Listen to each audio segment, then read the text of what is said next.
উপদেষ্টা, আইন উপদেষ্টা ডক্টর আসিফ নজরুল, উনি আবার কয়েকদিন আগে বলেছিলেন যে হাসিনার অপরাধ নাকি ৭১-এর চেয়েও বেশি, বলে আবার ঘন্টা দেড়েকের জন্য বলেছিলেন আর কি।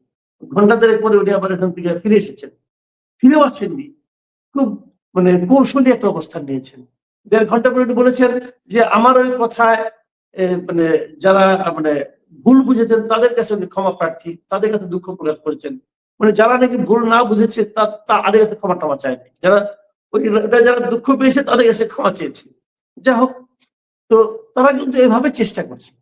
দেখেন, এটা আসলে আপনি যদি ওভাবে ধরেন, জামাতের যে আচরণ এখন যে আপনি জিজ্ঞাসা করেন যে আপনি যে একটু আগে বললেন যে এনসিপি একটা সরকারের মানে আপনার মদতপ্রাপ্ত দল কিনা, যদি এনসিপি সরকারি দল হয় তাহলে কিন্তু আমি বলবো যে এই সরকারের সন্তান হলো দুইটা।